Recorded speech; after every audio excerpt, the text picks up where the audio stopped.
ನಾಡಿನವರ ಎಲ್ಲರ ಮನಸ್ಸು ಹೀಗಿರುವಾಗ ನಮ್ಮ ನಾಡಿನವರಲ್ಲದವರ ಸೇರಬೇಕು.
ಇಷ್ಟೊಂದು ಉತ್ಸಾಹದಿಂದ ಯಾಕೆ ಈ ರೀತಿಯಲ್ಲಿ ಪ್ರಭಾವತಿ ಓಡಾಡ್ತಾ ಇದ್ದಾಳೆ ಅಂತ ನನ್ನ ಸಖಿಯರೆಲ್ಲ ಗೊತ್ತಿರುತ್ತದೆ. ಎಲ್ಲರೂ ಪಡಿತಾರೆ, ಎಲ್ಲರೂ ಅದನ್ನ ಇಷ್ಟಪಡ್ತಾರೆ. ಕೇವಲ ಇಷ್ಟಪಟ್ಟ ಮಾತ್ರಕ್ಕೆ ಬದುಕು ಸಾರ್ಥಕ ಅಂತ ಅನಿಸಿಕೊಳ್ಳುವುದಿಲ್ಲ. ಈ ಚಂಪಕ ನಾಡಿನ ಪ್ರೀತಿಯ ಸೊಸೆಯಾಗಿ ಸುಧರ್ಮ ಮಹಾರಾಜನ ಸಾಧರ್ಮಿಯಾಗಿ ಬರೆದು ಬಂದವಳು ನಾನು. ನನ್ನ ಸುಖಕ್ಕೆ ಯಾವುದೇ ರೀತಿಯಲ್ಲಿ ಕುಂದುಕೊರತೆಯನ್ನ ನಾನು ಇದುವರೆಗೆ ಕಂಡುಕೊಂಡವಳಲ್ಲ. ಆದ್ರೆ ಬದುಕಿನಲ್ಲಿ ಹೆಣ್ಣು ಜೀವನ ಅಂತ ಸಾರ್ಥಕ ಅಂತ ಅನಿಸಿಕೊಳ್ಳಬೇಕಿದೆ. ಒಂದು ಮಗುವಿನ ತಾಯಿ ಆಕೆ ಆಗಬೇಕು. ಅಲ್ಲಿಗೆ ಆಕೆಗೆ ಜೀವನದಲ್ಲಿ ಸಾರ್ಥಕ್ಯ, ಆ ಜೀವನದ ಪರಿಪೂರ್ಣತೆ ಅಂತ ಆಗುವುದು. ಯಾಕೆಂದ್ರೆ ಇನ್ನೊಬ್ಬರ ತೋಳ ತೆಕ್ಕಿಯಲ್ಲಿ ನಡೆದಾಡುತ್ತಿರುವ ಮಗುವನ್ನ ಕಂಡಾಗ ಯಾವ ಹೆಣ್ಣಿಗೆ ತಾನೊಂದು ಮಗುವನ್ನ ಬಯಸುವುದಕ್ಕೆ ಇಷ್ಟಪಡುವುದಿಲ್ಲ. ಎಲ್ಲ ಹೆಣ್ಣು ಮಕ್ಕಳು ಇಷ್ಟಪಡುವಂತ ವಿಚಾರ. ಅದರಲ್ಲಿ ಹಡಿಗೆ ಶುಭ ರಾತ್ರಿ ಈ ಸಮಯದಲ್ಲಿ ನನ್ನವರನ್ನ ಕಾಣುವುದಕ್ಕಾಗಿ ಮಂಗಲ ಸ್ನಾನವನ್ನು ಮಾಡಿ ಮುಗಿಸಿದಂತಹ ನಾನಿಂದು ಅವರ ಬರನಿರೀಕ್ಷೆಯಲ್ಲೇ ಇದ್ದವಳು. ಬಂದಂತಹ ಅವರನ್ನ ಯಾವತ್ತೂ ನಾನು ಆಧರಿಸುವವಳು. ಯಾವಾಗಲೂ ಹೇಳುವುದಿದೆ, ಪ್ರಭಾವತಿ ನೀನು ಎಷ್ಟು ಚಂದ ಕಾಣುತ್ತೀಯೇ ಅಂತ ಹೇಳುವುದಂಟು. ಆದ್ರೆ ಇವತ್ತಿನ ಚಂದ ಹಾಗಲ್ಲ. ಬೇಕಾದಂತಹ ಅಲಂಕಾರಗಳನ್ನೆಲ್ಲ ಮಾಡಿಕೊಂಡಿದ್ದೀನಿ. ಕನ್ನಡಿಯಲ್ಲಿ ನನ್ನ ಮುಖವನ್ನ ಕಂಡಾಗ ನನ್ನ ರೂಪಕ್ಕೆ ನಾನೇ ಮೋಹಿತಳಾಗಿದ್ದೀನಿ. ಅಂದ ಮೇಲೆ ನನ್ನವರು ಬಂದ ಮೇಲೆ ಬಿಡಲಿಕ್ಕಿಲ್ಲಲ್ಲ. ಈ ದಿವಸ ಈ ಶಿವರಾತ್ರಿ ನನ್ನ ಜೊತೆಯಲ್ಲಿ ಕೂಡಿಕೊಂಡ್ರೆ ಈ ಚಂಪಕ ನಾಡಿನ ಈ ಕುಲವೇ ಉದ್ಧಾರ ಆದೀತು ಎನ್ನುವಂತಹ ಆತ್ಮಭರವಸೆ ನನ್ನ ಹೃದಯವನ್ನು ಎಚ್ಚರಿಸ್ತಾ ಇದೆ. ಅದಕ್ಕಾಗಿ ಸಿಂಗಾರ ಸಾಮರ್ಥ್ಯವನ್ನೆಲ್ಲ ಹಿಡಿದುಕೊಂಡು ಅವರ ಬರನಿರೀಕ್ಷೆಯಲ್ಲೇ ಇದ್ದೆ. ಯಾಕೆ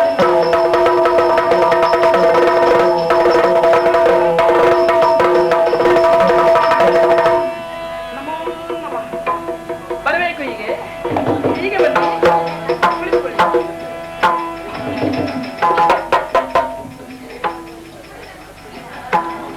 ತೃಪ್ತಿಯಾಯಿತು. ಪಾದವನ್ನ ತೊಳೆದು ಅದನ್ನ ತೀರ್ಥ ಅಂತ ಸ್ವೀಕರಿಸಿದ್ದೇನೆ. ಮನಸ್ಸಿಗೆ ಬಹಳಷ್ಟು ಆನಂದವಾಯಿತು.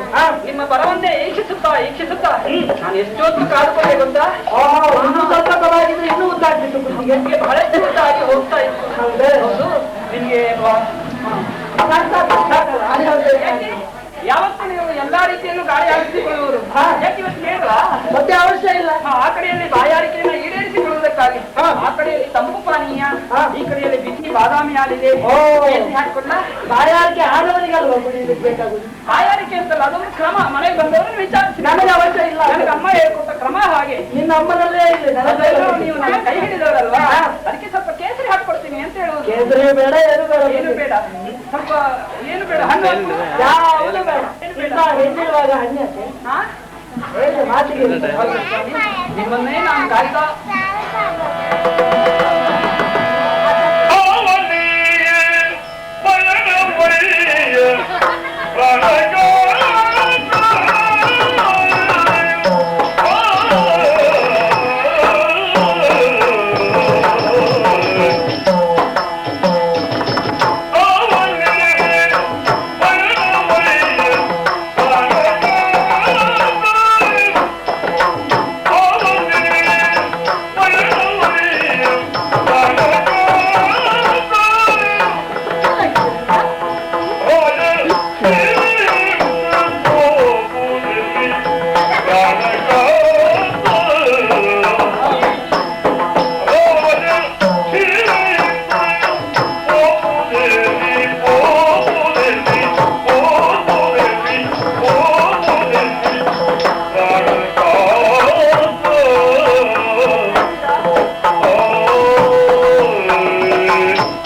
ನನಗಂತೂ ಪರಮಾಶ್ಚರ್ಯ, ಜೊತೆಗೆ ಅನುಮಾನ.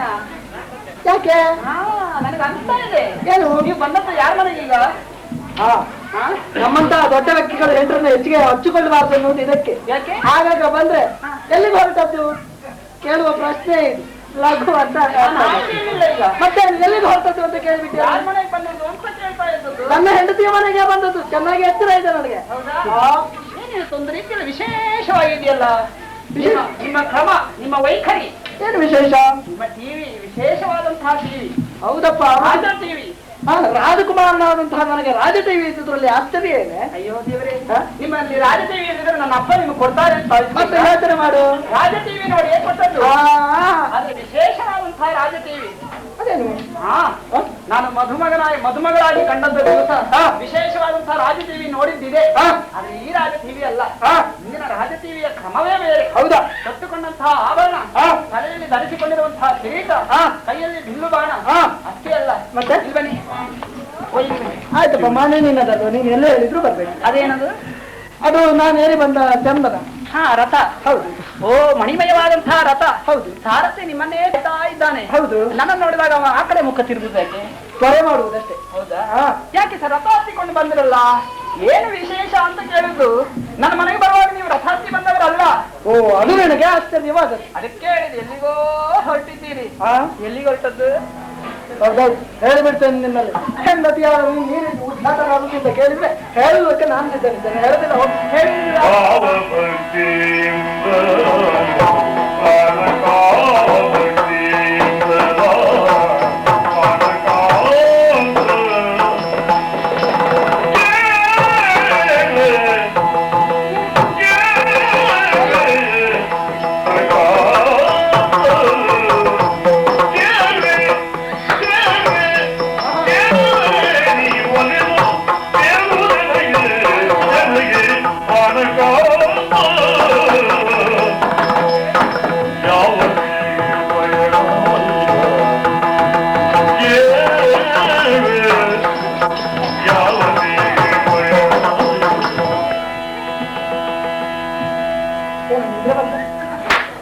ನಿದ್ರೆ ಇಷ್ಟೆಲ್ಲ ನೀವು ಕೆರಳಿಸಿದ ಮೇಲೆ ನಿದ್ರೆ ಬರುವುದುಂಟ ಇನ್ನು ಮತ್ತೆ? ಏನಾಯ್ತು ನಿಮಗೆ?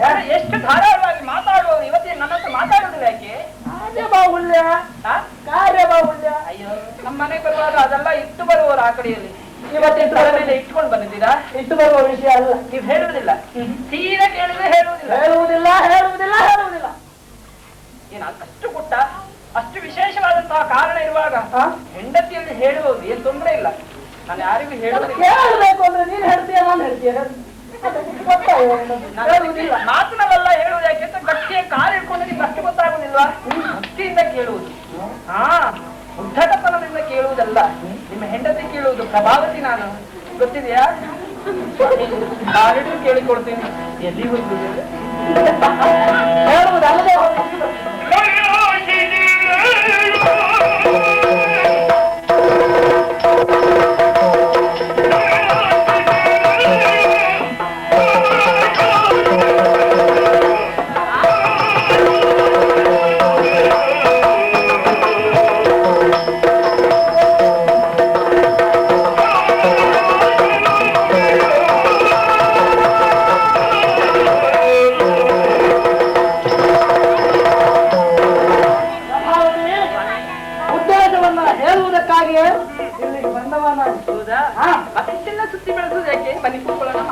ಯಾವುದೇ ವಿಷಯವನ್ನಾಗಲಿ ಕೇಳಬಹುದಾದಂತಹ ವ್ಯಕ್ತಿಗೆ ಆಸಕ್ತಿ ಬೇಕು.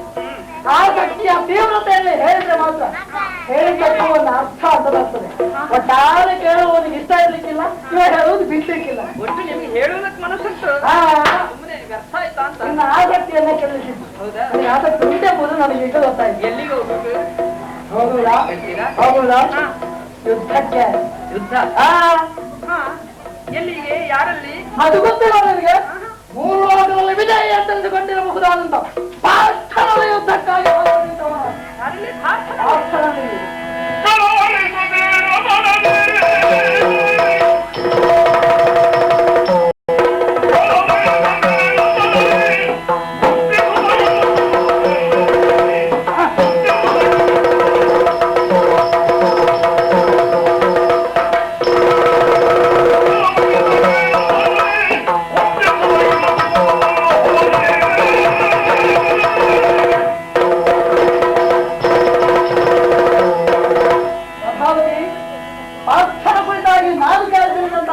ಏನು ಮಲ್ಲಯ್ಯ? ಪ್ರಪಂಚದ ವೀರರಾಯರೇ ಭೀತಿಯಾಲಿಯನ್ನು ಎದುರಿಸಿದಂತಹ ಸಾಹಸಿ ಈಗ ಹಾಗಲ್ಲ. ಅಂತಃಪುರದ ಒಳಗಿರಬಹುದಾದಂತಹ ಹೆಮ್ಮಕ್ಕಳ ಎದೆಯಲ್ಲಿ ಭೀತಿಯನ್ನ ಸ್ಥಾಪಿಸಿದಂತಹ ಸಾಹಸಿಯೇ ಪಾತ್ರ ಅಲ್ಲದೆ ಹೊದೆ ಇಂದು ಪಾತ್ರದಲ್ಲಿ ಸಂಗ್ರಾಮಕ್ಕೆ ಮುಂದಾಗುತ್ತಾ ಇದ್ದೇನೆ ಅಂದಾಗ ಏನಾಯ್ತು ನನಗೆ ಯೋಚನೆ ಮಾಡಬೇಕಾದಂತಹ ಅವಶ್ಯಕತೆ ಇಲ್ಲ. ಆ ಪಾರ್ಥಯವರು ಕುಂತಿಯ ಮಗ, ನಾನು ಸುಗರ್ಭೆಯ ಮಗ. ಕುಂತಿ 10 ಜನರಿಗೆ ಸುಗರ್ಭೆಯ ಕಂದ, ಎಷ್ಟು ಮಾತ್ರಕ್ಕೂ ಹೆದರ್ಲಿಕ್ಕಿಲ್ಲ. ಬಿಡು ಯೋಚನೆ.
ಹೆದರುವಷ್ಟು ಹೇಳಿ ನಾನಲ್ಲ. ಯಾಕೆಂದ್ರೆ ನಾನು ಅವಳು ಕ್ಷತ್ರಿಯ ಕುಮಾರಿ ಅಲ್ವೇ? ಆದ್ರೆ ಸ್ವಲ್ಪ ಯೋಚನೆ ಮಾಡಿದೆ. ಕೇವಲ ನಿಮ್ಮಷ್ಟಕ್ಕೆ ನಿಮ್ಮ ತೀರ್ಮಾನವನ್ನು ಮಾಡಿಕೊಂಡ್ಬಿಟ್ಟಲ್ಲ. ಯೋಚಿಸುವ ಅಂಶ ಏನಿದೆ ಇಲ್ಲಿ? ಬೇಕಾದಷ್ಟಿದೆ. ಏನು ನೀವು ಹೊರಟಿರುವುದು ಯಾರಲ್ಲಿ? ಅರ್ಜುನನಲ್ಲಿ. ಲೋಕದ ಗಂಡುಗಳಿಗೆ ಪ್ರಾರ್ಥನಾ ಜೊತೆಯಲ್ಲಿ ಯುದ್ಧ. ಹೌದಪ್ಪ. ಏನು ಗೊತ್ತಿದೆ ನಿಮ್ಗೆ ವಿಚಾರ? ನನ್ನಂತೆ ತಾಯಿ ಹೆತ್ತ ಮಗ ಆತ, ಅದು ಗೊತ್ತಿದೆ ನನಗೆ. ಮತ್ತೇನು? ಆದ್ರೂ ಲೋಕದಲ್ಲಿ ಆತನ ಹೆಸರೇಳಿದ ಕ್ಷಣವೇ ಎಲ್ಲರೂ ಭಯ ಬೆಚ್ಚಿ ಬೀಳುತ್ತಾರೆ. ಓಹೋ, ಅಷ್ಟೇ ಅಲ್ಲ, ಒಂದು ವೇಳೆ ನೀವು ಹೇಳಿದ ಹಾಗೆ ಪಾರ್ಥನ ಒಬ್ಬನ ಜೊತೆಯಲ್ಲೇ ಯುದ್ಧ ಮಾಡಿದ್ರೆ ಯುದ್ಧ ಅಲ್ಲಿ ನಿಲ್ಲುವುದಿಲ್ಲ. ಆತನ ಸಹಕಾರಕ್ಕೆ ಶ್ರೀಕೃಷ್ಣನ ಒಲುಮೆ ಆತನಿಗಿದೆ. ಒಂದು ವೇಳೆ ನಿಮ್ಮ ಜೊತೆಯಲ್ಲಿ ಯುದ್ಧ ಮಾಡುವಾಗ ಪಾರ್ಥನ ಜೊತೆಯಲ್ಲಿ ನಿಮಗೆ ಗೆಲುವು ಸಿಗಬಹುದು. ಆ ಕೃಷ್ಣ ಇದ್ದಾನಲ್ಲ, ಜೊತೆಗೆ ಬರ್ತಾನೆ. ಜೊತೆಗೆ ಬಂದ ಕೇವಲ ಕೃಷ್ಣನೇ ಬರುವುದಿಲ್ಲ, ನರ ನಾರಾಯಣನ ಜೊತೆಯಾಗಿ ನಿಂತ್ರೆ ಏನು ಗತಿ? ಗೆಲುವಾಗುತ್ತೆ. ಬರ್ತಾನ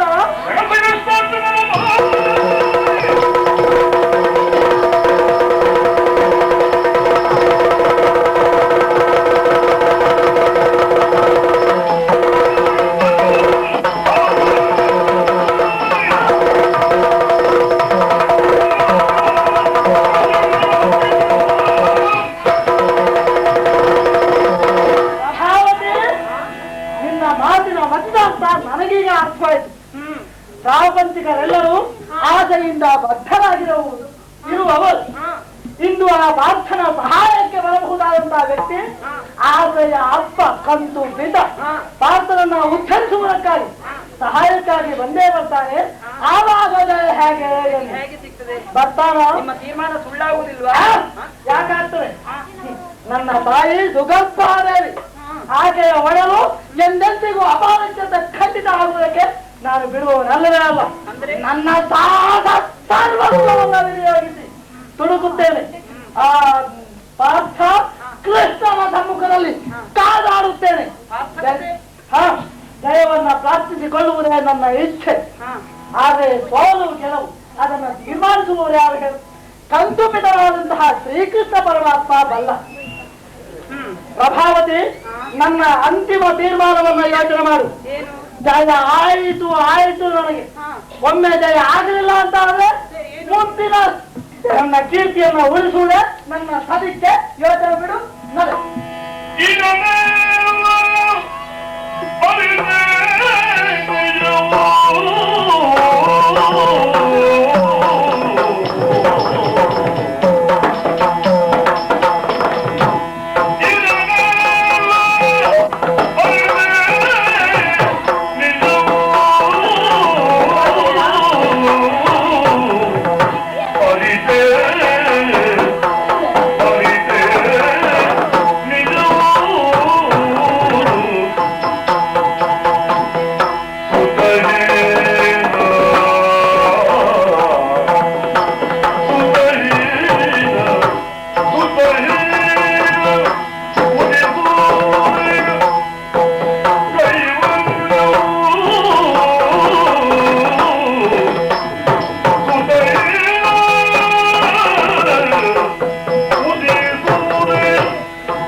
ಪ್ರಭಾವತಿ, ನಿಮ್ಮ ಹುಡುಗಾಟಿಕೆಯ ಮಾತನ್ನ ಕೇಳಿದಾಗ ಬುದ್ಧಿ ಎನ್ನುವಂತಹ ಕೈವಾಡವನ್ನೇ ಬಿಟ್ಟು ಮಾತಾಡ್ತೀರಿ ಎನ್ನುವಂತ ಕಲ್ಪನೆ ನನಗೆ ಬಂದಿದೆ. ಇವಾಗ ನನ್ನ ಅಪ್ಪ ಹೇಳಿ ಅಮ್ಮ ಹೇಳಿ ನೀನು ನನಗೆ ಹುಡುಗಾಟಿಕೆ ಮಾತು ಅಂತೀಯ? ಯಾಕೆ? ಬನ್ನಿ ಇಲ್ಲಿ. ಏನಿ ಪ್ರಭಾವತಿ ಅಂದ್ರೆ ಕೇವಲ ಸಣ್ಣ ಬುದ್ಧಿಯವಳು ಅಂತ ಎನಿಸಿಕೊಂಡ್ರೆ ಹೇಗೆ? ನಾನು ಇದುವರೆಗೆ ಹಾಗೆ ತೀರ್ಮಾನಿಸಲಿಲ್ಲ. ಯಾಕೆಂದ್ರೆ ಬೆಳೆದು ನಿಂತಹ ವಾತಾವರಣವೇ ಹಾಗೆ. ಯುದ್ಧ ಎನ್ನುವಂತಹ ಅದೇ ಗುರಿಯನ್ನ ಇಟ್ಟುಕೊಂಡು ಬೆಳೆದಂತಹ ವಾತಾವರಣ. ಏನೋ ಹೆಣ್ಣಾಗಿ ಹುಟ್ಟಿದ್ದೇನೆ ಎನ್ನುವ ಒಂದು ಕಾರಣಕ್ಕಾಗಿ ನಿಮಗೆ ಕೊಟ್ಟಿದ್ದಾರೆ ಧಾರೆಯರದು. ಅಂದ ಮಾತ್ರಕ್ಕೆ ಯುದ್ಧದ ಕಲ್ಪನೆಯನ್ನ ಮರೆತು ಬಿಡುವಷ್ಟು ಹೇಳಿ ಅಲ್ಲ. ಅದುವೇ ಯುದ್ಧ ಮಾಡುವುದು ಯಾಕೆ? ನಮ್ಮಲ್ಲಿ ಜಗಳ ಆಗಿದೆ. ವೇಷವನ್ನ ಹತ್ತಿಕ್ಕುವುದಕ್ಕಾಗಿ ಯುದ್ಧ ಮಾಡುವುದಲ್ಲ. ಖಂಡಿತ ನಮ್ಮ ಗುರುಗಳೇನು ನನಗೆ ಆ ರೀತಿಯಲ್ಲಿ ಹೇಳಿಕೊಟ್ಟದ್ದು ಇಲ್ಲ. ಆ ಯುದ್ಧದಲ್ಲಿ ಒಂದು ನ್ಯಾಯ ಅಂತಿರಬೇಕು, ಒಂದು ತೀರ್ಮಾನ, ಅದು ಅಷ್ಟು ಒಳ್ಳೇದಿರಬೇಕು. ಖಂಡಿತ. ಯಾಕೆಂದ್ರೆ ಯುದ್ಧದಲ್ಲಿ ಒಂದು ವೇಳೆ ಮೃತಪಟ್ಟರೆ ಅಥವಾ ಅದರಲ್ಲಿ ಸೋತು ಆದ್ರೆ ಕೂಡ ಒಂದು ಅರ್ಥ ಅಂತಿರಬೇಕು. ನೀವು ಹೇಳಿದ್ರಲ್ಲ ಒಂದು ಮಾತು, ನರನ ಜೊತೆಯಲ್ಲಿ ಯುದ್ಧವನ್ನ ಮಾಡಿದ್ರೆ ನಮಗೆ 3 ಲೋಕದಲ್ಲಿಯೂ ವಿಶೇಷವಾದಂತಹ ಕೀರ್ತಿ ಬರ್ತದೆ. ಮತ್ತೆ ಅದು ಒಪ್ಪಿಕೊಳ್ಳುವಂತಹ ವಿಚಾರ. ಅದನ್ನು ಕೇಳಿದ ಕ್ಷಣವೇ ಪ್ರಭಾವತಿಯ ಹೃದಯ ಹೀರಿ ಹೀರಿ ಹಿಕ್ಕಿದೆ. ಆದ್ರೆ ಕೊನೆಗೆ ಹೇಳಿದ್ರಲ್ಲ, ಅದಕ್ಕೆ ಹೆಣ್ಣು ಮಕ್ಕಳು ಬೇಕು ಅಂತ ಹೇಳುವುದು ಜೊತೆಗೆ. ಯಾಕೆಂದ್ರೆ ಇಷ್ಟು ಸೂಕ್ಷ್ಮದ ವಿಚಾರವನ್ನು ತಿಳಿಸುವುದಕ್ಕೆ ಮನೆಯಲ್ಲಿ ಹೆಂಡತಿ ಆದವಳಿಗೆ ಅಷ್ಟು ಬುದ್ಧಿ ಇಲ್ಲದೆ ಇದ್ರೆ ಮತ್ತು ವ್ಯರ್ಥವಾಗಿ ಆ ದಾಂಪತ್ಯ. ನಾನು ತಪ್ಪಿದ್ದೇನೆ ಈಗ. ಅಲ್ಲೇ ಮುಂದೆ ತಪ್ಪಿರುವುದು ನೀವು. ಕೊನೆಯಲ್ಲಿ ಮೋಕ್ಷ ಸಾಮ್ರಾಜ್ಯವನ್ನೇ ಸೂರೆಗೊಳ್ಳುವುದಕ್ಕೆ ಸಿದ್ಧನಾದವನ. ಹೇಗೆ ಸಿಗುವುದಕ್ಕೆ ಸಾಧ್ಯತೆ ಇದೆ? ಸ್ವರ್ಗ ಸಿಗುವುದಿಲ್ಲ ಅಂತ ಏನ್ ನಮ್ ಮಕ್ಕಳಾಗಿದೆ ಈಗ? ಅದಿಲ್ಲ ಮತ್ತೆ ನನಗ ಅವಶ್ಯಕತೆ ಇಲ್ಲ. ಅವಶ್ಯಕತೆ ಇಲ್ಲ ಅಂತೇಳಿ. ಅವಶ್ಯಕತೆ ನಿಮಗಾಗಿ ಅಲ್ಲದೆ ಇದ್ರು ಕ್ಷತ್ರಿಯ ಯೋಧನ ನ್ಯಾಯ ಗೊತ್ತಿಲ್ಲವೇ ನಿನಗೆ? ರಣಕ್ಷೇತ್ರದಲ್ಲಿ ಮಡಿದ ಅಂತ ಆದ್ರೆ ವೀರ ಸ್ವರ್ಗ ಪ್ರಾಪ್ತಿ ಅಂತ. ನೀವು ಕೈ ಹಿಡಿಯುವುದು ಕೇವಲ ನೀವೊಬ್ಬರೇ ಸ್ವರ್ಗ ಸಿಗಬೇಕು ಅಂತ ಅಲ್ವಲ್ಲ, ಮತ್ತೆ ನನ್ನ ಕೈ ಹಿಡಿಯುವುದು ನಿಮ್ಮ ಜೊತೆಗೆ ನನ್ನನ್ನು ಕರ್ಕೊಂಡು ಹೋಗ್ಬೇಕಂತಲ್ವಾ? ಯಾರು ಹೇಳಿದ್ರೆ ನನ್ನನ್ನು ಇಲ್ಲೇ ಬಿಟ್ಟು ಹೋಗ್ತೀರಾ? ಅಂದ್ರೆ ನನ್ನೊಟ್ಟಿಗೆ ಬರುವ ಯೋಚನೆ. ನಿಮಗಾದ್ರೂ ವೀರ ಸ್ವರ್ಗ ಸಿಕ್ಕಿತು, ಆದ್ರೆ ನನಗೆ ನಿಮ್ಮ ಕೈ ಹಿಡಿದವಳು, ನಿಮ್ಮನ್ನೇ ನಂಬಿಕೊಂಡು ಬಂದವಳು, ಕಷ್ಟ ಸುಖದಲ್ಲಿ ಪಾಲನ್ನ ಪಡೆಯುವವಳು, ನನಗೊಂದು ಸ್ವರ್ಗ ಅಂತ ಬೇಡವಾ? ಸ್ವಲ್ಪ ಯೋಚನೆ ಮಾಡಿ ನೋಡಿ. ಅದು ಬೇಕು, ಅದ್ರ ಕುರಿತಾಗಿ ಯೋಚನೆ ನೀನೇ ಮಾಡ್ಬೇಕು, ನನಗೆ ಯೋಚಿಸುವ ಅವಶ್ಯ ಇಲ್ಲ. ಅದಕ್ಕಾಗಿ ಹೇಳಿರುವುದು, ನೀವು ಹೇಳಿದಾಗಿ ಮುಕ್ತಿಯೂ ಸಿಗಬೇಕಿದ್ರೆ ಈ ಪ್ರಪಂಚದಲ್ಲಿ ಒಳ್ಳೆ ಹದಗಾಲ ಇವಾಗ ಅಂದ್ರೆ ಅದಕ್ಕೊಂದೆಲ್ಲ ಯೋಚನೆ ಮಾಡುವುದು ಬೇಡ, ಪರಿಹಾರ ನಾನು ಕಂಡ್ಕೊಂಡೇ ಬಂದವಳು. ನೀನು ಏನ್ ಹೇಳ್ತಾ ಇದ್ದೀಯ ಎಂಬುದೇ ನನಗೆ ಅರ್ಥ ಆಗ್ಲಿಲ್ಲ. ಅದೇ ಇಂಥ ವಿಷಯ ಹೇಳುವಾಗಲ್ಲ ಹೀಗೆ ಹೇಳುವುದು ಹೇಗೆ ಅಂತ. ನೀನು ಹೇಳುವವಳೆ ಹಾಗೆ ಅಂತ ಯೋಚನೆ ಮಾಡಿದ್ರೆ ನಾನು ಕೇಳುವ ಹಾಗೆ ಕೇಳ್ಬೇಕು. ಒಬ್ಬ ವ್ಯವಸಾಯಿ ಉತ್ತಮವಾದಂತಹ ಬೇಸಾಯವನ್ನು ಪಡಿಬೇಕಿದ್ರೆ ಒಳ್ಳೆಯ ಕಾಲವನ್ನ ನಿರೀಕ್ಷೆ ಮಾಡ್ತಾನೆ ಅಲ್ವಾ? ಅದಕ್ಕೆ ಹೇಳಿದ್ದು ನಾನು, ನಾವೀಗ ಹದಗಾಲದ ಕಡೆಗೆ ಬಂದಿದ್ದೇವೆ. ಒಳ್ಳೆಯ ಸಂದರ್ಭ. ಈ ಸಮಯದಲ್ಲಿ ನೀವು ನಾನು ಹೇಳಿದಾಗ ಕೇಳಿದ್ರೆ ಮುಂದೆ ಸೂತ್ರವಾಗಿ ನಡೀತದೆ. ನೀನು ಹೇಳ್ಬೇಕಂದ್ರೆ ಅರ್ಥ ಆಗ್ಲಿಲ್ಲ ಬರ್ಕೊಳ್ಳುವುದು ಯಾರಂತ ಅಲ್ಲ, ಸ್ವಲ್ಪ ಬಾಯಿ ಬಿಟ್ಟು ಹೇಳ್ಬಿಡು. ಇಷ್ಟೇ ನನಗೆ ಒಂದು ಸ್ವಲ್ಪ ಹೇಳಲಿಕ್ಕೆ ನಾಚಿಕೆ. ಅದನ್ನೆಲ್ಲ ಬಾಯಿ ಬಿಟ್ಟು ಹೇಳುವಂತ ವಿಚಾರ ಅಲ್ಲ. ನಾನು ಏನಾಗಿದ್ದೇನೆ ಅಂತ ಗೊತ್ತಿಲ್ಲ ನಿಮಗೆ. ಒಮ್ಮೊಮ್ಮೆ ನಾವೇ ಏನಾಗಿದ್ದೇವೆ ಅಂತ ನಮಗೆ ಗೊತ್ತಾಗ್ತದೆ, ಇನ್ನೊಬ್ಬರು ಏನಾಗಿದ್ದೇವೆ ಅಂತ ನಮಗೆ ಗೊತ್ತಾಗ್ತದೆ. ನೀವು ತುಂಬಾ ತುಂಟಾಟರು, ಆದ್ರೆ ಇಂತಹ ವಿಷಯದಲ್ಲಿ ತುಂಟಾಟ ಮಾಡಿದ್ರೆ ಸಹಿಸಿಕೊಳ್ಳುವುದಕ್ಕೆ ನನಗೆ ತುಂಟಾಟ ಅಲ್ಲವೇ ಇದು. ನೀವು ಪ್ರತಿ ದಿವಸ ನನ್ನ ಮನೆಗೆ ಬರುವವರು ನಾನು ಏನೇನೇ ಆಗಿದ್ದೇನೆ ಅಂತ ಗೊತ್ತಿಲ್ವಾ? ನನಗೆ ಹಾಗೆ ಗೊತ್ತಿರ್ತದೆ.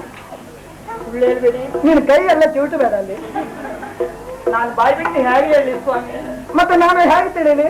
ನಾನು ಇಬ್ಬರಿಗೂ ಮೋಕ್ಷ ಸಿಗಬೇಕಿದ್ರೆ ಈ ಸಮಯದಲ್ಲಿ ನೀವು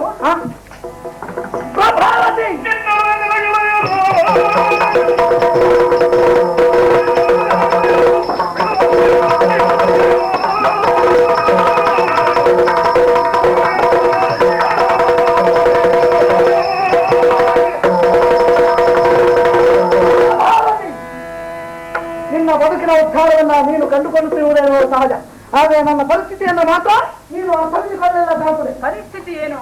ಮಂಗಲ ದ್ರವ್ಯಗಳು ಎಲ್ಲವೂ ಅವಶ್ಯ ಇಲ್ಲವಾಗಿದೆ. ತಂದೆಯ ಆಜ್ಞೆ ಧಾರಕರಾಗಿ ಹೊರಡುವುದಕ್ಕೆ ನನ್ನ ತಂದೆಯ ಆಜ್ಞೆ ನಮಗೆ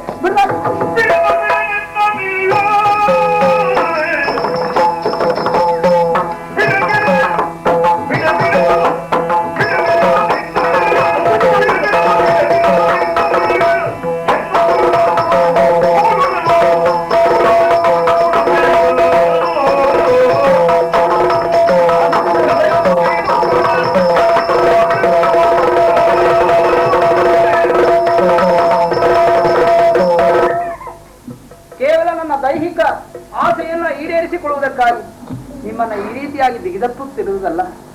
ಕೇವಲ ನನ್ನ ದೇಹದ ಕೀಟಣಿಯನ್ನ ತೀರಿಸಿಕೊಳ್ಳುವುದಕ್ಕಾಗಿ ನಿಮ್ಮನ್ನ ಇವತ್ತಿನ ರಾತ್ರಿ ಇಲ್ಲಿ ಇರುವುದಕ್ಕೆ ಹೇಳುತ್ತಿರುವುದಲ್ಲ.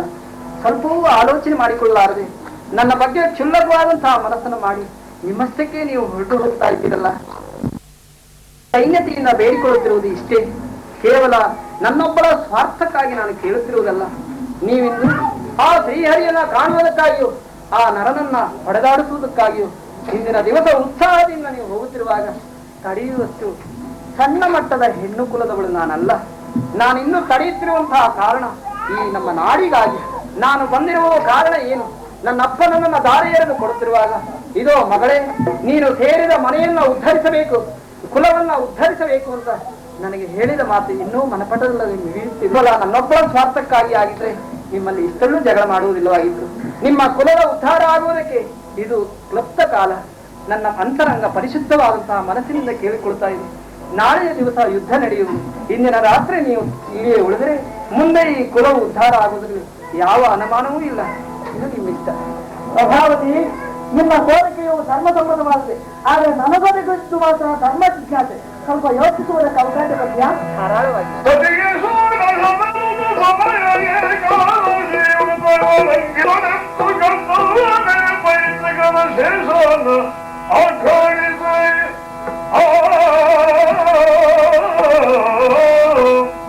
ಪ್ರಥಮೋದ್ಯಮಾದ ಪುದು ನಡುವಿರುಳು ಕಳೆದನೆ ಸತಿಯನು ಮೂಡ ಬಹುಮರಿಂದ ಧರ್ಮ ಪದ್ಧತಿಯ ಈಕ್ಷಿಸಲಿವಾನಿತ್ತು ನೀರು ಮತವಲ್ಲನು ಅವಧಿಯೋ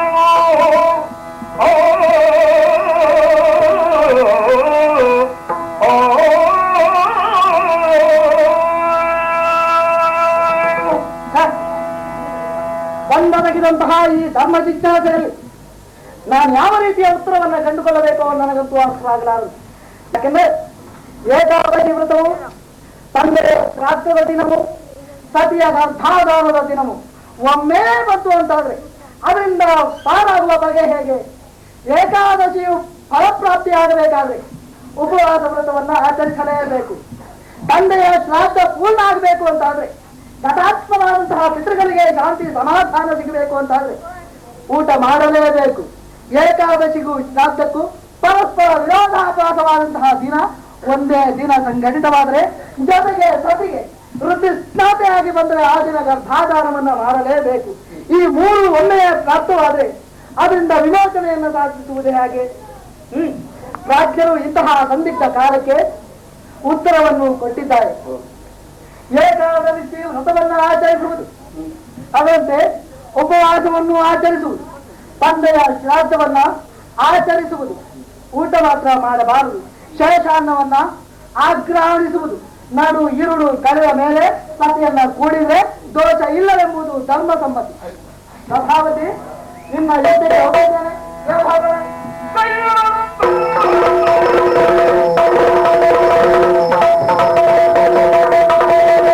ನಾಮಾಮೃತವನ್ನು ಉಚ್ಚರಿಸಿದ ಮಾತ್ರದಿಂದ ಕಷ್ಟವನ್ನೆಲ್ಲ ಸುಖಾಂತವಾಗಿ ಕಳೆದೆ. ಅಂತೂ ತಂದೆ ಆಜ್ಞೆಯನ್ನ ಸೇರಿದಂತಾಯಿತು. ನಮ್ಮ ಸೇವೆಯನ್ನ ಸ್ವಲ್ಪ ವ್ಯೂಹಾತ್ಮಕ ನಿಲ್ಲಿಸಿ ಬಂದಿರಬಹುದಾದಂತಹ ವಿರೋಧಿಗಳಿಗೆ ಕಾಲ ಕೊಟ್ಟು ಕಳಿಸಿದೆ.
ಪ್ರದ್ಯುಮ್ನ ಗಜಪುರದಿಂದ ಪೂಜಿಸಿ ಬಿಟ್ಟಂತಹ ನಮ್ಮ ಯಜ್ಞಾಶ್ವ ಅಮಿತ ಸೈನ್ಯವನ್ನೊಡಗೂಡಿಕೊಂಡು ಅದೆಷ್ಟೋ ಸಾಮ್ರಾಜ್ಯಗಳನ್ನು ಪ್ರವೇಶ ಮಾಡಿ ಅಲ್ಲಿರುವ ಭೂಜರನ್ನು ಬಗ್ಗು ಬಡಿದು ಕಪ್ಪ ಕಾಣಿಕೆಯನ್ನು ಪಡೆದು ಬರುತ್ತಾ ಬರುತ್ತಾ ಒಂದು ಪ್ರವೇಶಿಸಿದ ಸ್ಥಳವೇ ಚಂಪಕಾವತಿ. ಇಲ್ಲಿಯ ಅರಸ ಹಂಸಧ್ವಜ ಕಟ್ಟಿದ್ದಾನೆ, ಕುದುರೆಯನ್ನು ಕಾಳಗಕ್ಕೆ ಸಿದ್ಧನಾಗಿದ್ದಾನೆ. ಹಾಗಿರುವಾಗ ಇಂಥ ವಿಚಾರದಲ್ಲಿ ಆ ಬಗ್ಗೆ ನಾವು ಯೋಚಿಸಬೇಕಾದ್ದು ಬಹು ಅತ್ಯಗತ್ಯ. ಆದರೂ ನಮ್ಮವರನ್ನೆಲ್ಲ ಕರೆದು ಯುದ್ಧಕ್ಕೆ ಸನ್ನದ್ಧರಾಗುವಂತೆ ಧೈರ್ಯೋಕ್ತಿಯನ್ನು ಕೊಟ್ಟದ್ದಾಗಿದೆ. ಈ ಬಗ್ಗೆ ನಿನ್ನ ಅಭಿಪ್ರಾಯ ಏನು?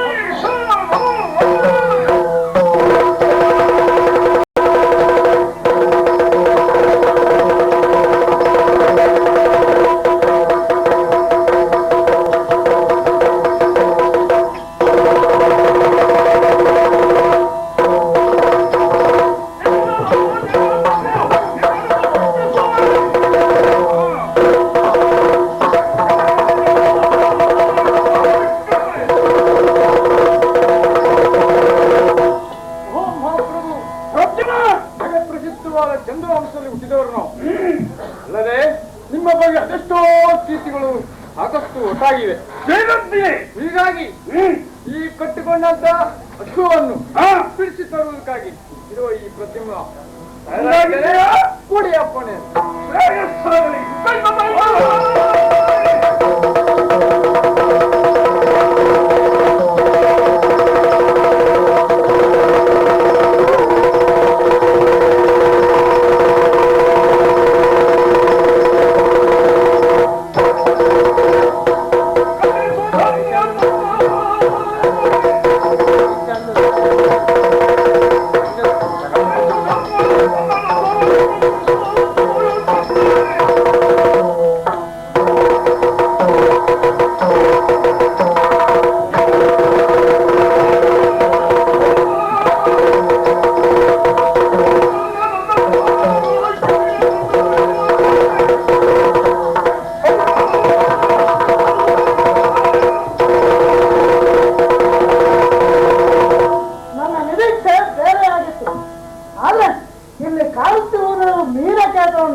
ಪ್ರದ್ಯುಮ್ನ, ನಿನ್ನ ಅಸ್ತಿತ್ವ ದೊಡ್ಡಪ್ಪ.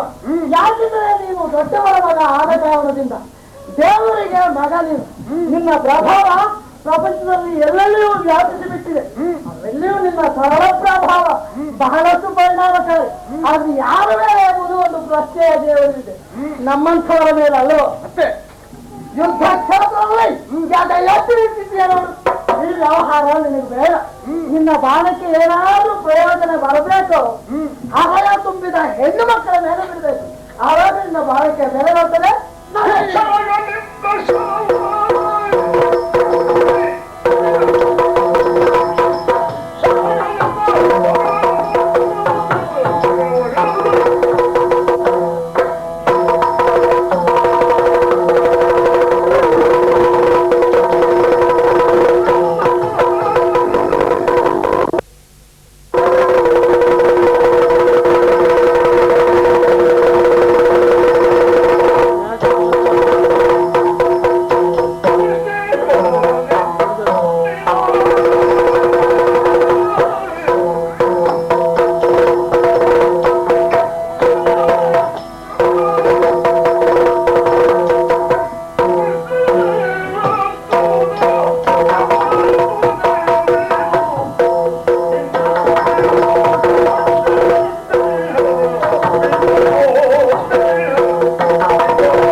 ಆದ್ದರಿಂದ ಏನು ನಿನ್ನಂತಹ ತರವರಿಗೆ ಹಾ ಇಂತಹ ನಕ್ಷತ್ರ ಯುಕ್ತವೂ ಅಲ್ಲ ಸೂಕ್ತವೂ ಅಲ್ಲ. ಜೀವನದಲ್ಲಿ ಪ್ರತಿಯೊಬ್ಬ ವ್ಯಕ್ತಿಯು ಸ್ಥಾನ ಮಾನ ಯೋಗ್ಯತೆ ಪ್ರತಿಭೆ ಪರಾಕ್ರಮವನ್ನು ಪ್ರತಿಷ್ಠಾಪಿಸಬೇಕಿದ್ರೆ ಅವಕಾಶ ಬೇಕು. ಅಂತಹ ಅವಕಾಶ ಬಹುವಾಗಿ ನಿನಗೆ ಇರುವಾಗಲೂ ಇಂತಹ ಯುದ್ಧದಲ್ಲಿ ಯಾಕೆ ಮುಂದಾಗಿ ಬರ್ತಾ ಇದ್ದಿ ಅಂದ್ರೆ ಆದ್ದರಿಂದ ನಿನ್ನಂಥವರು ಯುದ್ಧರಂಗಕ್ಕೆ ಬರುವುದು ಕೂಡಿ ಶರಣಾಗು ನನಗೆ ಕಪ್ಪವನ್ನು ಕೊಟ್ಟು ನಮ್ಮವರಿಗೆ ಸಹಕರಿಸು. ನಿನ್ನನ್ನು ಆನಂದ ಅತಿಶಯೋಕ್ತಿಯಿಂದ ಸಿದ್ಧನಾಗು. ಮುಂದರಿಯುವ ಹೊರತು ಯುದ್ಧ ಸಲ್ಲ. ದಶನಾಮವನ್ನು ಹೊತ್ತವನಂತೆ ನೀನು.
ನಿನಗೆ ಕೊಡಬಹುದಾದಂತಹ ಹೆಸರು ಏನು?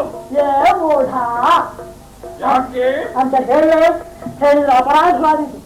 ಯಾಕೆಂದ್ರೆ ಯಾಕೆ ಭುವನ ತ್ರಯದಲ್ಲಿ ನಿನ್ನ ಪ್ರತಾಪವನ್ನ ಪ್ರಕಟಿಸಿ ಪಡೆದಂತಹ ದಶನಾಮಾವಧಿಗಳು ನಾನೊಬ್ಬ ನಿನ್ನನ್ನು ಹಾಗಂತ ಹೇಳಿದೆ ಆಕ್ಷೇಪಕ್ಕೆ ಕಾರಣವಾದೀತು. ಹಾಗಂತ ನೀನು ಮಾಡುತ್ತಿರಬಹುದಾದಂತಹ ಕಾರ್ಯ ಕೇವಲ ಮೂಢತನದ್ದು ಎನ್ನುವುದರಲ್ಲಿ ಅನುಮಾನವೇ ಇದೆ. ಕಾರಣ ಈ ರಣಕ್ಷೇತ್ರದ ನ್ಯಾಯ ಎನ್ನುವುದರಲ್ಲಿ ಚೆನ್ನಾಗಿ ಅರ್ಥ ಇದೆ. ನೀವು ಕುದುರೆ ಹಣೆಯಲ್ಲಿ ಬರೆದು ಕಲಿಸಿದ್ದೇವೆ ಚೆನ್ನಾಗಿ ನೆನಪಿರಬೇಕು. ಕುದುರೆಯನ್ನ ಆ ಬಿಟ್ಟ ಪ್ರಕಾರವಾಗಿ ನಾವು ಕರ್ತವ್ಯವನ್ನ ನಿರ್ವಹಿಸುತ್ತಾ ಇದ್ದೇವೆ. ಅದಕ್ಕೆ ಪೂರಕವಾಗಿ ನೀವು ವರ್ತಿಸಬೇಕಿತ್ತು. ಕದನ ಕ್ಷೇತ್ರದಲ್ಲಿ ಮುಂದಾಗಬೇಕಿತ್ತು. ನಿಮ್ಮ ಸತ್ವದಿಂದ ಕುದುರೆಯನ್ನ ಬಿಡಿಸಿಕೊಳ್ಳಬೇಕಿತ್ತು. ಅದಕ್ಕೆ ಬೇರೆ ಮಾಡ್ತಿರುವುದೇನೋ ಏನು? ಕುದುರೆಯನ್ನ ಕೊಡು, ಧನವನ್ನ ಕೊಡು, ನಮ್ಮೊಡನೆ ಸೇರಿಕೋ ಎಂದು ನಿಮ್ಗೆ ಹಿಂದಿನ ಅಭ್ಯಾಸ ಮರೆತು ಹೋಗಲಿಲ್ಲ. ಬದುಕುವುದಕ್ಕಾಗಿ ಒಂದು ಕಾಲದಲ್ಲಿ ಅಗ್ರಹಾರದಲ್ಲಿ ಬ್ರಾಹ್ಮಣನಾಗಿದ್ದ ನೀನು ಜೊತೆಗೆ ನಿನ್ನೊಟ್ಟಿಗೆ ಹುಟ್ಟಿದ ನಾಲ್ವರು ಅಯ್ಯ ಪಾರ್ಥ, ಆ ಬ್ರಾಹ್ಮಣತ್ವದ ಆ ವಾಸನೆಯನ್ನ ಈಗಲೂ ನೆನಪಿಸಿಕೊಳ್ತಾ ಇದೆಯಾ? ಇದು ರಣಕ್ಷೇತ್ರ ಎಂಬ ಪ್ರಜ್ಞೆ ಚೆನ್ನಾಗಿ ನಿನಗಿದೆ. ರಣಕ್ಷೇತ್ರ ಎಂದು ಬಲ್ಲವನೇ ನಾನು, ಆದರೂ ಕೂಡ ನಿನ್ನಲ್ಲಿ ಒತ್ತಿ ಒತ್ತಿ ಹೇಳಿ ಯಾಕೆ ಬಲ್ಲಯ್ಯ? ಯಾಕೆ?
ಸಂಬೋಧಿಸ್ತಾ ಇದೆಯಾ? ಜೊತೆಯಲ್ಲಿ ಭಿಕ್ಷುಕರಾಗಿ ಬೇಡುವಂತಹ ಹೃದಯ ಎನ್ನುವುದಾಗಿಯೂ ಹೇಳುತ್ತಾ ಇದೆಯಾ? ಆದರೆ ಒಂದು ವಿಚಾರ, ಯಾವುದು? ಪ್ರತಿಯೊಬ್ಬ ವ್ಯಕ್ತಿಯೂ ಕೂಡ ಅಲ್ಲ ವಿಶಾಲವಾಗಿ ಬೆಳೆದಿರುವಂತಹ ಒಂದು ವೃಕ್ಷವಾದರೂ ಕೂಡ ಮಾನವ ಮೃಗ ಪಕ್ಷಿಗಳಿಗೆ ಆಧಾರವಾಗಿಯೂ ಆಹಾರವಾಗಿಯೂ ಆಶ್ರಯವಾಗಿಯೂ ಸಕಾಲವನ್ನು ನೀಡ್ತಾ ಇದೆ ನಿಸರ್ಗದ ನಿಯಮ. ಅಂತಹ ಸಂದರ್ಭದಲ್ಲಿ ಮಾನವರವರೆಯು ಶ್ರೇಷ್ಠರೆನಿಸಿ ಒಂದು ದೇಶಾಧಿಪತಿಯನ್ನೆನಿಸಿ ಯುವರಾಜ ಆಗಿರುವಂತಹ ನೀನು ಮುಂದೆ ನಿನ್ನ ಬೆಳವಣಿಗೆಯಲ್ಲಿ ಅದೆಷ್ಟೋ ಮಾನವರಿಗೂ ಅದೆಷ್ಟೋ ಜೀವಿಗಳಿಗೂ ನಿನ್ನ ಪ್ರಜಾವರ್ಗದವರಿಗೂ ಸಹಕಾರಿಯಾಗಿ ಬೆಳಗಬೇಕಾದಂತಹ ಕಾರಣ ನೀನು. ಹೀಗೆಂಬಾಗ ಇಂತಹ ನಿಷ್ಠುರ ವ್ಯವಹಾರಕ್ಕೆ ಬರಬೇಡಿ. ಯಾಕೆ ಹೇಳಿದೆ? ಯಾಕೆ? ನಿನ್ನಂತವರಿಗೆ ಸದರ ಈ ಪಾತ್ರ ಪೂರ್ವಲೋಕದ ಗಂಡರಣ ಪ್ರಚಂಡ ಇವರೊಡನೆ ಕದನ ಕೊಡುವುದಕ್ಕೆ ನಿನ್ನ ತಂದೆಯನ್ನು ಕರೆಸು. ಆತನೊಡನೆ ನಾನು ಯುದ್ಧವನ್ನು ಆಶಿಸುತ್ತೇನೆ. ಹೀಗಾಗಿ ನಿನ್ನಲ್ಲಿ ಯುದ್ಧ ಬೇಡ ಎನ್ನುವುದಾಗಿ ಸಾರಿ ಸಾರಿ ಹೇಳುತ್ತಾ ಇದ್ದು. ತಂದೆ ಬೇಕಾ ನಿನಗೆ?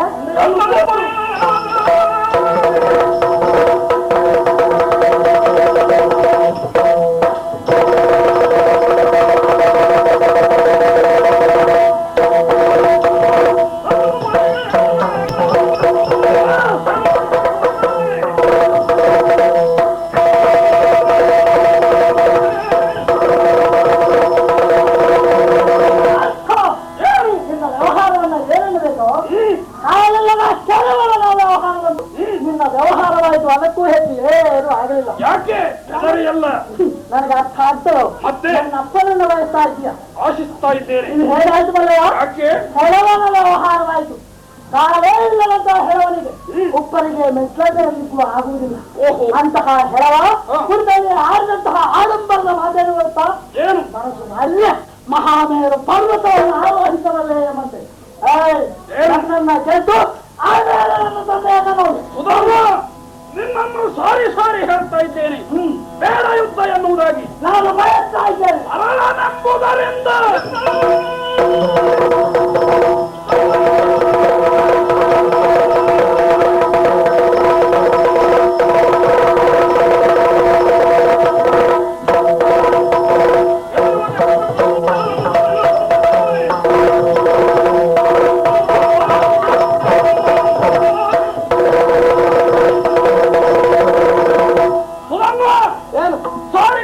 ಪಾಪವಿಲ್ಲ.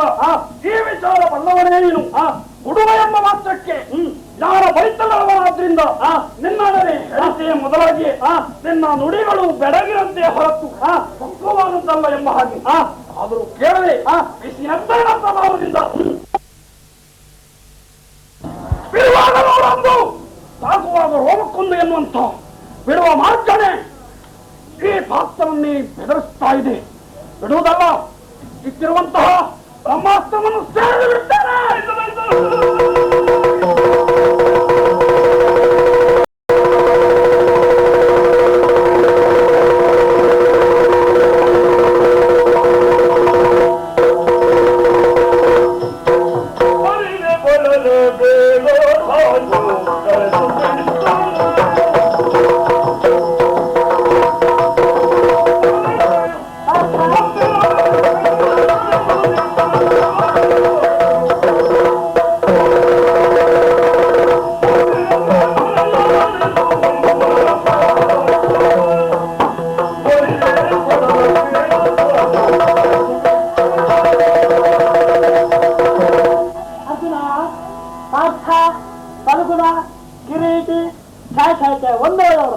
ಹತ್ತು ಹೆಸರುಗಳು ನಿನಗೆ ಪೃಥ್ವಿಯಲ್ಲಿ ನಿನ್ನ ಪ್ರತಾಪವನ್ನು ಪ್ರಕಟಿಸಿದ ದ್ಯೋತಕಾರಣವೇ ಅದು.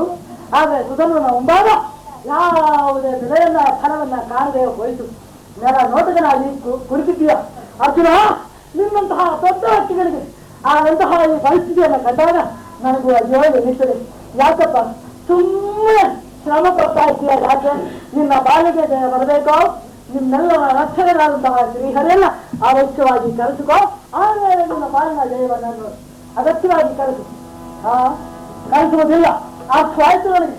ಆತ ಬರುವುದಕ್ಕೆ ಆದರ್ಶವನ್ನು ನಿರ್ವಹಿಸುವುದಕ್ಕೆ ನಿನ್ನಲ್ಲಿ ಅವನಿದ್ದ ಹೊತ್ತು ಇದ್ದಷ್ಟು ಹೊತ್ತು ಖಂಡಿತ ಕಳಿಸುವುದಿಲ್ಲ.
ಏನಾಶ್ಚರ್ಯ ಇದು!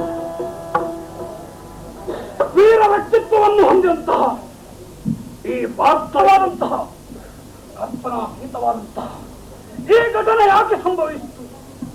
ಓ ದೇವ, ರಣಕ್ಷೇತ್ರದಲ್ಲಿ ಮಾಡುವಂತಹ ಭಯಾನಕವಾದಂತಹ ಕದನ ಕೋಲಾಹಲದಲ್ಲಿ ಸುಧನನ್ನು ಬಿಟ್ಟಂತಹ ಬಾಣದಿಂದಾಗಿ ತಮ್ಮ ಸಾರಥಿ ಮಣ್ಣಿನಲ್ಲಿ ಮಣ್ಣಾಗಿ ಹೋದ. ಬದಲಾಗಿ ವಿರಾಜಮಾನವಾಗಿರುವಂತಹ ಕಪಿಯು ಕೂಡ ಆ ಆಂಜನೇಯ ದಿಗ್ಭ್ರಾಂತನಾಗಿ ಇಳಿವಿಲಿ ಒತ್ತಾಡುತ್ತಾ ಇದ್ದಾನೆ. ನಮ್ಮವರೆಲ್ಲ ದಿಕ್ಕು ದಶೆ ಇಲ್ಲದೆ ಆ ಕಡೆಯಿಂದ ಈ ಕಡೆಗೆ, ಈ ಕಡೆಯಿಂದ ಆ ಕಡೆಗೆ ಅಡ್ಡಾಡ್ತಾ ಇದ್ದಾನೆ. ದೇವಾ, ಇಂತಹ ಸಂದರ್ಭದಲ್ಲಿ ನಿನ್ನಿಂದ ಪ್ರೇರಕನಾಗಿ ಪೂರಕನಾಗಿ ಹೊರಟವ ಕುದುರೆಯ ಬೆಂಗಾವಲಿಗಾಗಿ ಮೂರು ಲೋಕದ ಗಂಡ ಪಾತ್ರ ಎನ್ನುವುದಾಗಿ ನೇಮಿಸುತ್ತವ ನೀನು. ದೇವಾ, ಇಂತಹ ಸಂದರ್ಭದಲ್ಲಿ ಸೋಲನ್ನು ನನ್ನ ಪಾಲಿಗೆ ಕೊಟ್ಟು ನೀನು ಇಂತಹ ಚಂದವನ್ನೂ ನೋಡುವುದಕ್ಕೆ ಸಿದ್ಧನಾದೆಯ ಸ್ವಾಮಿ. ದೇವಾ, ನೀನು ಬಿಟ್ಟರೆ ಇನ್ಯಾರಿದ್ದಾರೆ ನಮ್ಮ ಪಾಲಿಗೆ? ಕಾಪಾಡು ಸ್ವಾಮಿ, ಕಾಪಾಡು.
ಕುದುರೆಗಳೆಲ್ಲ ಹುರುಪಿನಿಂದ ಕೇಕಾರವನ್ನು ಇಡ್ತಾ ಇದ್ದಾವೆ.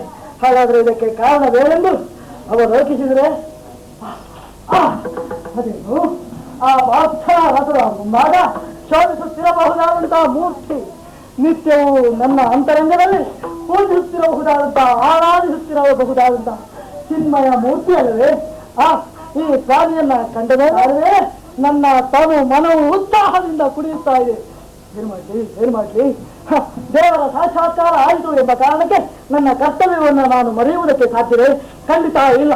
ಈ ಕ್ಷೇತ್ರಕ್ಕೆ ಅನುಸರಿಸಿ ನಾನು ಯಾವತ್ತು ಪ್ರತಿ ಗಿಡಬಾರದು, ಧೈರ್ಯ ಗುಂದಬಾರದು. ಸ್ವಾಮಿಯಲ್ಲಿ ನಿವೇದಿಸಿಕೊಳ್ಳಬೇಕಾಗಿದೆ. ಸ್ವಾಮಿಯೇ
ನನ್ನ ನಾಡಿಗೆ ನಾಡೇ ಧನ್ಯತೆಯನ್ನ ಕಂಡಿತು.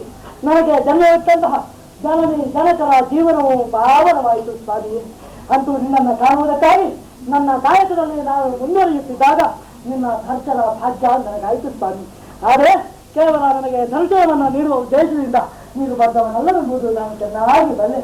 ಈ ಹಿಂದೆ ನೀನು ಕೊಟ್ಟಂತಹ ಮಾತು ಕುಂತಿ ಮಾತೆಗೆ ಮಮ ಪ್ರಾಣಾಹಿ ಪಾಂಡವಾಹ ಯಾವ ಕಾವಲು ಯಾವ ರೀತಿಯ ಅಡಚಣೆಗಳು ಆಪತ್ತುಗಳು ಅವರಿಗೆ ಅರಸದ ಹಾಗೆ ನೀನು ಪಾಲಿಸುತ್ತಿರುವ ಎಂಬುದು ನನಗೆ ಗೊತ್ತು ಸ್ವಾಮಿ. ಏನು ಮಾಡೋಣ ಹೇಳು.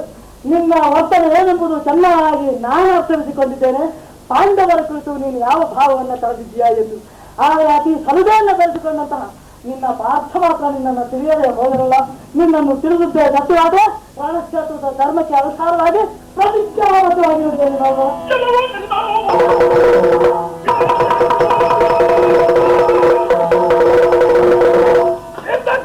ನನ್ನನ್ನು ಪ್ರತಿಜ್ಞೆ ಮಾಡು ಎನ್ನುವುದಾಗಿ ಆಹ್ವಾನಿಸ್ತಾ ಇದೆಯಾ? ಸುಧನ್ವ ನಡೆಯಬಹುದಾದಂತಹ ಕದನದಲ್ಲಿ ಮೂರೇ ಮೌಲ್ಯಮಾನದಿಂದ ನಿಮ್ಮ ತಲೆಯನ್ನು ಕತ್ತರಿಸದೇ ಇದ್ದರೆ ಹೊರೆಯ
ಲಕ್ಷದಲ್ಲಿ ನಿನಗೆ ಹುಮ್ಮಸ್ಸು ನೂರುವಡಿಯಾಯಿತು.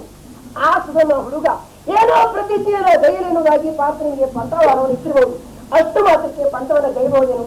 ಆದರೆ ನೀನು ಮಾಡಿದಂತಹ ಪ್ರತಿಜ್ಞೆ ಕಥೆ ಏನಾಯ್ತು ಮೇಲೆ ಅಭಿಯಾಸವಾಗಿ ಕ್ಷೇತ್ರದ ತಲೆಯನ್ನು ತೆಗಿತೇನೆ ಎನ್ನುವುದಾಗಿ ಅಂದು ಮಾಡಿದಂತಹ ಪ್ರತಿಜ್ಞೆ ಕಥೆಯೇ ಮತ್ತೆ ಇಂದು ಬಂದು ಅಲ್ಲಿಗೆ ಹೋಯಿತು. ನೀನಿರುವಾಗ ಪ್ರತಿಜ್ಞೆ ಮಾಡುವುದಕ್ಕೆ ಯಾವ ಅಡೆತಡೆ ಇದೆ? ಈಡೇರಿಸಿಕೊಡಿಸಿ ನಾವಿದ್ದೇವೆ ಅಂತಲ್ಲ. ಹಾಗಲ್ಲ, ನನ್ನ ಬೆಂಬಲ ಏನೋ ವಧಿಸಿದ್ದೇವೆ. ಕಾರಣ ಆತ ಪಾಪಿಯಾಗಿದ್ದ, ದುಷ್ಟನಾಗಿದ್ದ. ಆತನನ್ನು ವಧಿಸುವುದಕ್ಕೆ ಹೆಚ್ಚೇನು ಕಷ್ಟ ಆಗಲಿಲ್ಲ. ಆದ್ರೆ ಈತ ಹಾಗಲ್ಲ, ಅತಿ ಸತ್ಯಸಂಧ. ಅಷ್ಟೇ ಅಲ್ಲ, ತನ್ನ ತಂದೆಯ ಮಾತನ್ನ ಚಾಚು ತಪ್ಪದೆ ನಡೆಸಿ ಸತ್ ಪುತ್ರ ಎನ್ನುವುದಾಗಿ ಪ್ರಖ್ಯಾತಿ ಹೊತ್ತಂತಹ ವೀರ ಈತ. ಅಷ್ಟೇ ಅಲ್ಲ, ಈತ ವೀರ ವೈಷ್ಣವ. ಈತನನ್ನ ವಧಿಸುವುದಕ್ಕೆ ಸಾಮಾನ್ಯ ಇನ್ನು ಪ್ರತಿಜ್ಞೆ ಮಾಡಿಬಿಟ್ಟೆ 3 ಬಾಳನ್ನ ಆತನ ತಲೆಯನ್ನು ತೆಗಿತೇನೆ ಅನ್ನುವಾಗಿ ಅಷ್ಟೊಂದು ಸುಲಭ ಎನ್ನುವಾಗಿ ಭಾವಿಸಿಬಿಟ್ಟಿಯ. ಮತ್ತೇನು ಸ್ವಾಮಿ? ಪಾರ್ಥ, ಆತನ ಕೊಲ್ಲುವುದು ಅಷ್ಟೊಂದು ಸುಲಭ ಅಂತ ಕಾರ್ಯ ಅಲ್ಲ. ಏನಿದ್ರು ಇಂದು ಪ್ರತಿಜ್ಞೆಯಾಗಲಿ, ಏನಿದ್ರು ನಾವು ಸಿಗಿಬಿಟ್ಟಿದ್ದೇವೆ. ಯಾಕೆ ಒಂದು ತಂಗಿಯನ್ನು ಕೊಟ್ಟಿದ್ದೇವಲ್ಲ. ಹೌದು, ಮಹಾಪ್ರಾಣಿ ಪಾಂಡವನದ ನಾವು ಮಾತನಾಡಿದ್ದೇವೆ. ಆ ಭರವಸೆಯಿಂದಲೇ ಆಡಿದ್ದಲ್ವೋ? ಆಹಾ, ಇಂದು ಆತನಲ್ಲಿ ಪ್ರತಿಜ್ಞೆಯನ್ನ ಈಡೇರಿಸಿಕೊಳ್ಳುವುದಕ್ಕೆ ತಾವು ಮುಂದೋಗುತ್ತಾ ಇದೆಯಾ. ಆದ್ರೆ ಇಷ್ಟು ಒಳಗಾಗಿ ಎಷ್ಟೊಂದು ಶರವನ್ನ ನೀವು ಆತನ ಮೇಲೆ ಪ್ರಯೋಗಿಸಲಿಕ್ಕಿಲ್ಲ. ಇಷ್ಟರವರೆಗೆ ನಾನು ಬಿಟ್ಟಂತಹ ಶರದ ಕೊಲುಮೆಯೇನು ನನಗೊಬ್ಬನಿಗೆ ಗೊತ್ತು.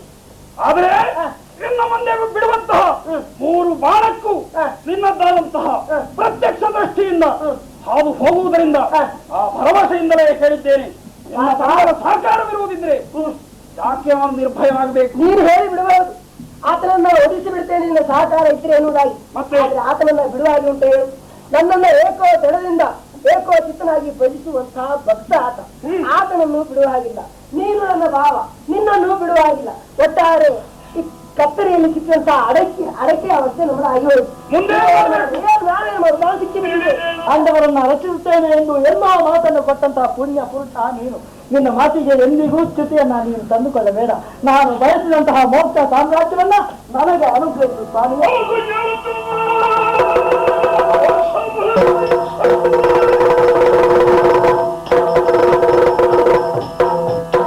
ಕೃಷ್ಣ ಪರಮಾತ್ಮನನ್ನು ಅನನ್ಯ ಭಕ್ತಿಯಿಂದ ಪೂಜಿಸುತ್ತಾ ವಿನಂತಿಸುತ್ತಾ ಇರುವುದರ ಪರ್ಯಾಯವಾಗಿ ಯುದ್ಧಕ್ಕೆ ಸಿದ್ಧನಾಗಿದ್ದಾನೆ ಎನ್ನುವುದು ದೃಢ ನಿರ್ಧಾರ ಎಂದಾಯಿತು. ಇನ್ಯಾಕೆ ತಡ? ಬಿಡ್ತೇನೆ ಬಂದದ್ದೇ.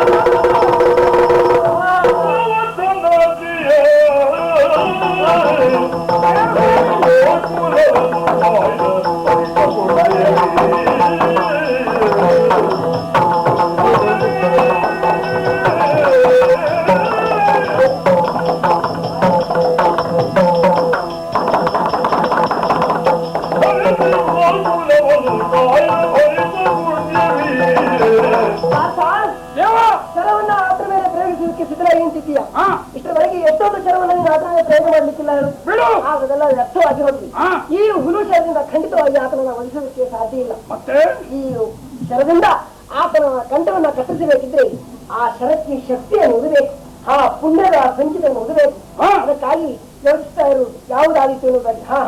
ಹಿಂದೆ ಕೃಷ್ಣಾವತಾರದಲ್ಲಿ ಬಾಲ್ಯದಲ್ಲಿ ಗೋವರ್ಧನ ಎತ್ತಿ ಅಲ್ಲಿಯ ಗೋಗಳನ್ನ ಕಾಯುವಂತಹ ಪುಣ್ಯವನ್ನ ಈ ಶರಕ್ಕೆ ಈತಾ ಇದ್ದೇನೆ. ಬೇಡುವ ಆತ ಮೇಲೆ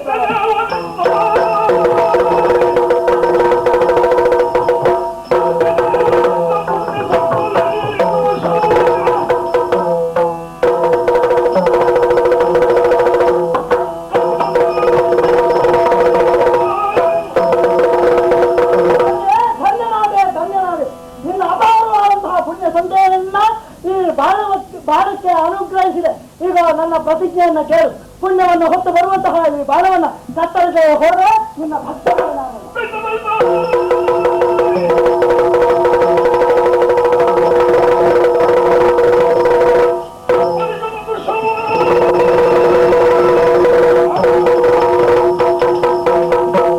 ಏನಾಶ್ಚರ್ಯ!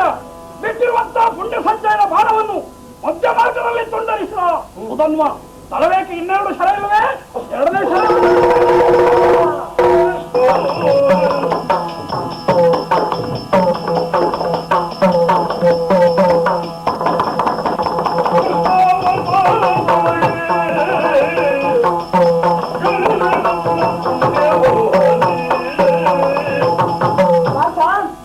ಗೋವರ್ಧನಗಿರಿಯನ್ನ ಎತ್ತಿ ಗೋಗಳನ್ನ ಕಾಯುವಂತಹ ಪುಣ್ಯವನ್ನು ಇತ್ತು. ಶರ ವ್ಯರ್ಥವಾಗಿ ಹೋಯಿತು. ಹೋಗಲಿ ಅಂದಾಗ ಮತ್ತೆ ಇವರು ಶರವನ್ನ ಪ್ರಯೋಗಿಸುವುದಕ್ಕೆ ಸಿದ್ಧರಾಗಿ ನಿಂತಿದ್ದೀಯಾ? ಅಷ್ಟೊಂದು ಪುಣ್ಯವನ್ನು ಹೊತ್ತು ಹೋದಂತಹ ಬಾಣವು ವ್ಯರ್ಥವಾಗಿ ಹೋದಾಗ ಮತ್ತೆ ಇವರು ಶರದಿಂದ ಆತನನ್ನು ಕೊಲ್ಲುವುದಕ್ಕೆ ಸಾಧ್ಯವಾಗಿದ್ದೇನು? ಅಷ್ಟೊಂದು ಯೋಚನೆ ಮಾಡುವವನಿಗೆ ಅರ್ಥ ಈ ಶರಕ್ಕೆ ಇನ್ನೂ ಅಧಿಕವಾದಂತಹ ಪುಣ್ಯವನ್ನು ನೀಡ್ತಾ ಇದ್ದೇನೆ. ಕೃಷ್ಣಾವತಾರ ಸಮಸ್ತ ಪುಣ್ಯವನ್ನು ಇಕ್ಕಿದ್ದೇನೆ. ಕ್ಷಿಪ್ರವಾಗಿಸು ಬಾಣವನ್ನು.